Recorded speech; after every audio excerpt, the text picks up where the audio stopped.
Bismillahirrahmanirrahim. An ibadati rabbikum mustaghilun wa tathikuna bil amani aktsaruha ghafiluna wa kadibun. Saudara-saudaraku jemaah salat Jumat yang saya cintai karena Allah, alhamdulillah, puji syukur pada Allah karena sungguh atas nikmat, izin serta karunia-Nya kita melaksanakan dan bisa melaksanakan kewajiban kita, yaitu salat Jumat, dengan satu harapan dan keinginan yang sama, yaitu ingin meraih karunia dan keridhaan dari Allah semata. Al-Quran surat 48 ayat 29, tarahum ruk'an sujjada yabtaghuna fadlan minallahi wa ridwana. Lihatlah mereka senantiasa ruku' dan sujud yang semata-mata mengharap karunia dan keridhaan Allah semata. Salawat dan salam semoga senantiasa tercurah kepada Rasulullah SAW, pada keluarganya, sahabat-sahabatnya, pengikut-pengikutnya, dan tentu kita semua yang mengikutinya. Semoga Allah memberi kita kekuatan untuk bisa konsisten melakukan sunnah-sunnahnya dan berusaha sekuat tenaga menjauhi apa yang tidak sesuai dengan sunnah-sunnahnya, sebab dampaknya sangat buruk. Al-Quran surat An-Nisa ayat 114, wa may yushakikir rasul min ba'di ma tabayyana lahumul huda wa yattabi' ghayra sabilil mu'minina nuwallihi ma tawalla wa nuslihi jahannam wa sa'at masira. Siapa orang menentang Rasul setelah datang penjelasan kepada mereka dan tetap mengikuti jalan yang bukan jalan orang-orang beriman, kata Imam Syafi'i rahimahullah, bukan jalannya para sahabat, maka Allah akan biarkan leluasa dalam kesesatannya dan Allah masukkan ke neraka jahannam, dan itu seburuk-buruk tempat kembali. Saudara-saudaraku yang saya cintai karena Allah, pada khutbah singkat ini saya ingin mengawali dan memulai dari Quran surat Al-Baqarah ayat ke-28. A'udzu billahi minasyaitonir rajim. Kaifa takfuruna billahi wa kuntum amwatan fa ahyaakum thumma yumitukum thumma yuhyikum thumma ilaihi turja'un. Kaifa takfuruna billah, bagaimana kalian ingkar kepada Allah? Wa kuntum amwatan, dan kalian tadinya tidak ada, mati. Fa ahyaakum, kemudian dihidupkan oleh Allah di dunia ini. Thumma yumitukum, kemudian kelak dimatikan. Kemudian kalian dimatikan, dan itu bukan akhir.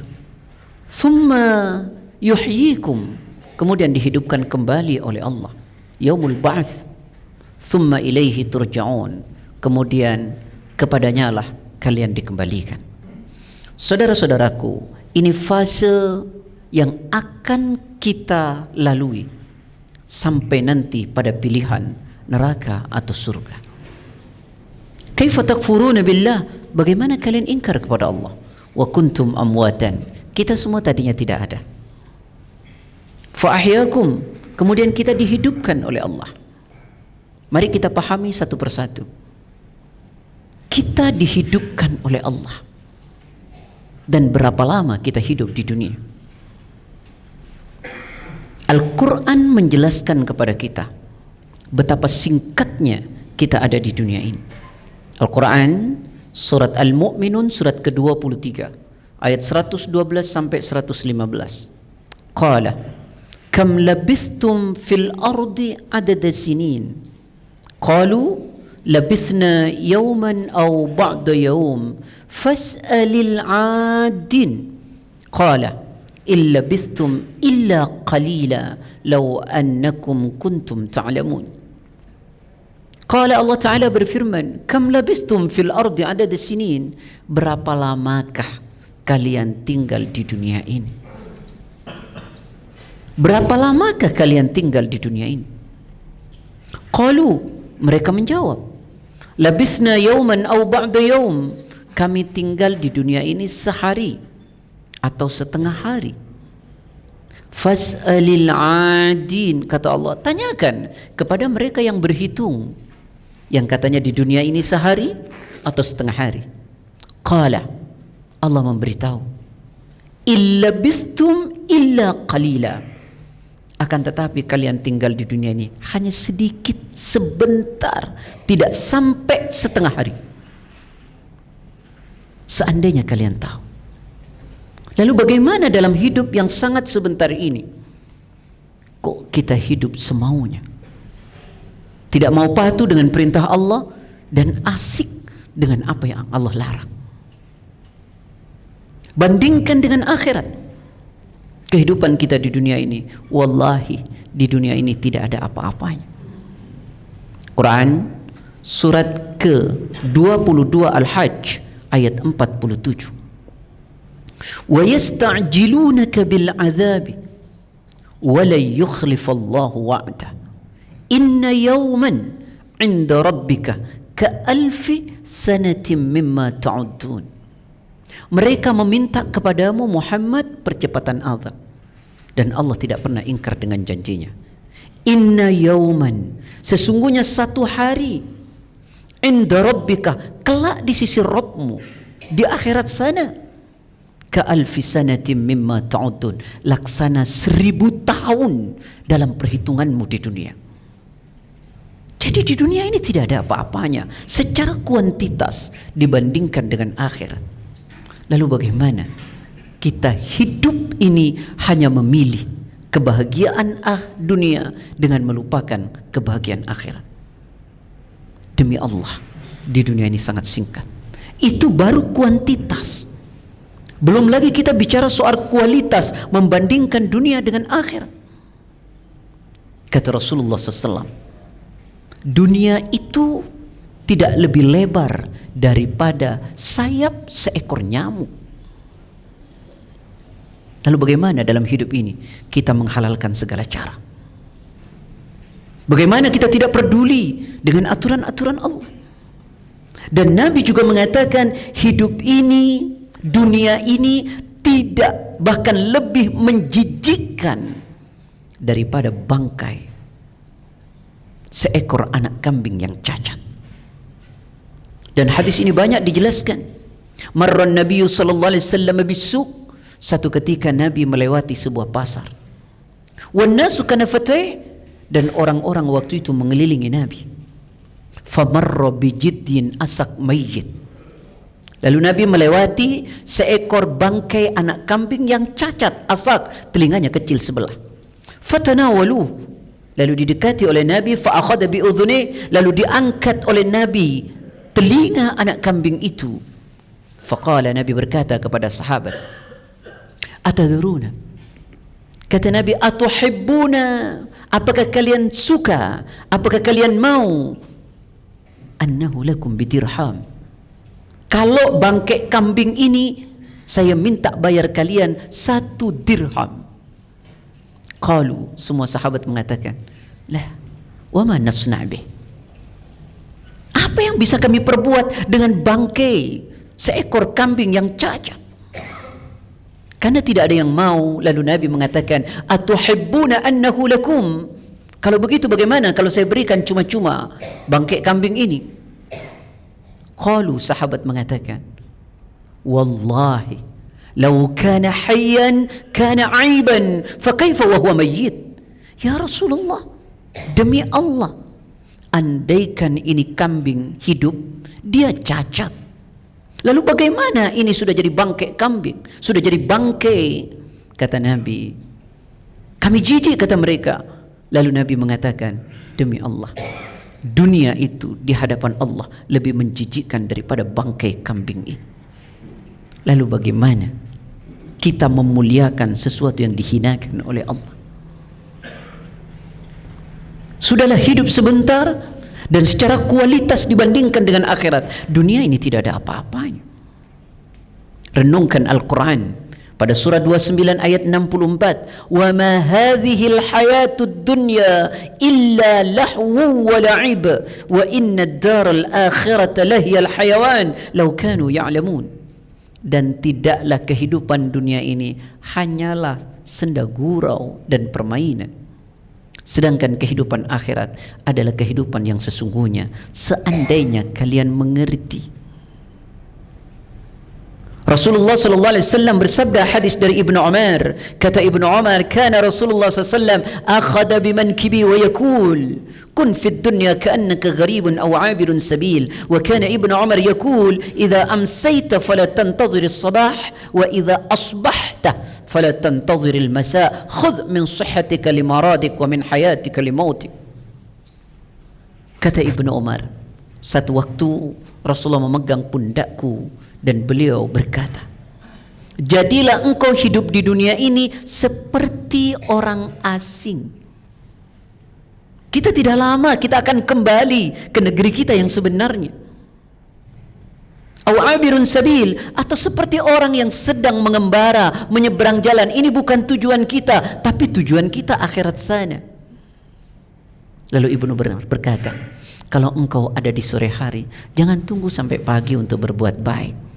Dan kalau engkau ada di pagi hari, jangan tunggu sampai sore untuk berbuat baik. Karena hidup ini sangat singkat.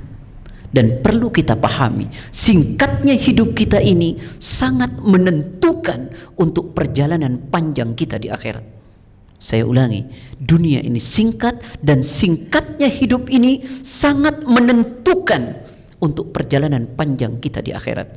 Bahagia akhirat kita tergantung hari ini di dunia.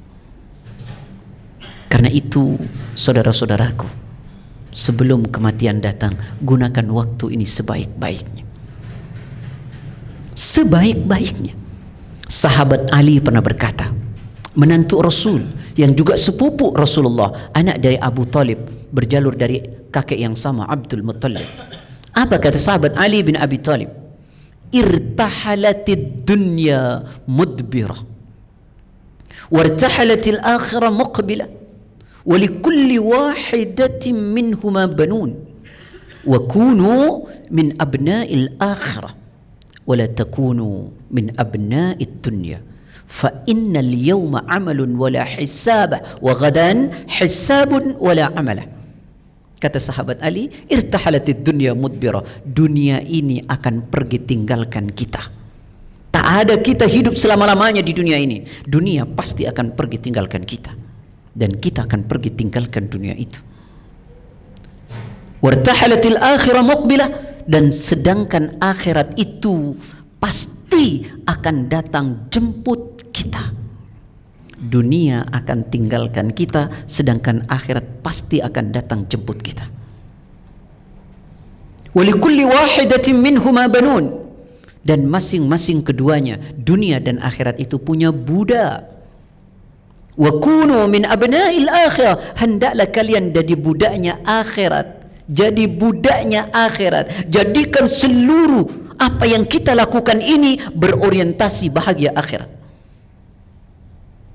Wabtaghi fima ataka Allah daral akhirah wa la tansa nasibaka minad dunya wa ahsin kama ahsana Allah ilaik wa la tabghil fasad fil ardi inna Allah la yuhibbul mufsidin. Quran surat 28 ayat 77. Carilah oleh kalian kebahagiaan negeri akhirat dengan apa yang Allah anugerahkan kepada kalian di dunia. Dunia akan pergi tinggalkan kita dan akhirat akan jemput kita. Masing-masing keduanya punya budak, maka jadilah budaknya akhirat. Wala takunu min abna'id dunya, jangan pernah jadi budak dunia. Masa hidup ini hanya dunia. Padahal di dunia hanya sebentar, sehari di akhirat sama dengan 1000 tahun. Lalu sahabat Ali mengatakan, fa innal yawma amalun wala hisaba, hari ini di dunia yang ada hanya kesempatan beramal sebanyak-banyaknya dan tidak ada pertanggungjawaban. Wa ghadan, dan nanti di akhirat hisabun wala amalah, yang ada hanya tinggal pertanggungjawabannya, di mana kesempatan amal sudah tidak ada. Hari ini asik di dunia, hari ini menyenangkan di dunia, penyesalannya nanti, bukan hari ini. Inilah yang diingatkan oleh Allah pada Quran surat 21 Al-Anbiya ayat 1.